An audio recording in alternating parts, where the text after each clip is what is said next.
അങ്ങനെ നമ്മൾ പോത്തുമുട്ടകൾ എടുത്തിട്ട് ഇപ്പോൾ കുതിരാനിൽ നിന്ന് എടുത്ത് പോത്തിട്ട് 1.5 മാസം, മലപ്പുറത്ത് നിന്നുള്ള പോത്തിനെടുത്തിട്ട് 1 മാസം. അപ്പോൾ പോത്തിൻ്റെ ഇനി വളർച്ചയും കാര്യങ്ങളൊക്കെ അപ്ഡേറ്റ് ഇടാൻ പറഞ്ഞിട്ടുണ്ട്. അപ്പോൾ ഞാൻ പോത്തിനെ വാങ്ങിച്ചാലട്ടെ, എങ്ങനെയുണ്ടെന്ന് നിങ്ങൾ പറയണം. മലപ്പുറത്ത് നിന്ന് വാങ്ങിച്ച പോത്താട്ടോ നമ്മുടെ അല്ലേ, 1 മാസമായി. അതിൻ്റെ ഇടയ്ക്ക് ഇവനൊരു ചെറിയൊരു ക്ഷീണം വന്നിട്ടുണ്ടായിരുന്നു. വേറെ ഒന്നുമില്ല, ഇവിടെ സ്കിന്നിൽ മൊത്തം ഇങ്ങനെ കണ്ടില്ല, ഇങ്ങനെ കുരുക്കൾ ഇതുപോലെയൊക്കെ ആയി. ഇവിടെ ചെറിയ പൊട്ടലൊക്കെ ഉണ്ടായിരുന്നു, അതൊക്കെ മാറി റിക്കവർ ആയി വരുന്നുണ്ട് ആൾ. ഇവ തീറ്റും പുല്ലൊക്കെ നന്നായി എടുത്ത് തുടങ്ങി. ഇതാണ് കേട്ടോ ഇപ്പം മലപ്പുറം പോത്തിൻ്റെ അവസ്ഥ. ഉണ്ടോ,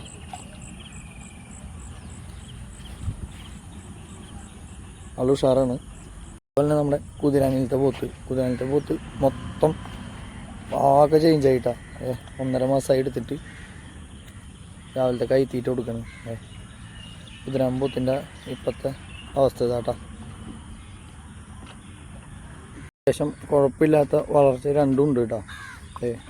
മത്തായി എന്നാണ് പേരിട്ടുള്ളത്. കണ്ട മത്തായി എന്നാണ് പേരിട്ടുള്ളത്. അത്യാവശ്യം കുഴപ്പമില്ലാത്ത വളർച്ചയും കാര്യങ്ങളുണ്ട് കേട്ടോ. നല്ല ഉയരം വെച്ചിട്ടുണ്ട്. അപ്പുറം പോത്തിൻ്റെ കണ്ട അത്യാവശ്യം ഉയരം വെച്ചിട്ടുണ്ട് ആൾ. അതുപോലെ തന്നെ സ്കിന്നിൻ്റെ ഒരു ചെറിയ പ്രശ്നം ഉണ്ടായിരുന്നു, അത് മാറി റിക്കവർ ചെയ്യാൻ ഉഷാറായി വരുന്നുണ്ട് കേട്ടോ.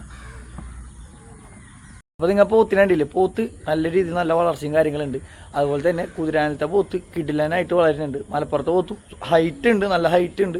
പിന്നെ സ്കിന്നിന് ചെറിയ പ്രശ്നം വന്നിരുന്നു, അതിൻ്റെ പ്രശ്നങ്ങളാണെന്ന് തോന്നുന്നുണ്ട്. കുഴപ്പമില്ല, 1 മാസമായിട്ടുള്ള കുതിരാനത്തെ 1.5 മാസമായി. അപ്പോൾ അതിൻ്റെ ഒരു അപ്ഡേറ്റ് ആയിട്ട് ഇട്ടെന്നുള്ളത്. അപ്പോൾ അടുത്ത വീഡിയോ കാണാം. ബൈ.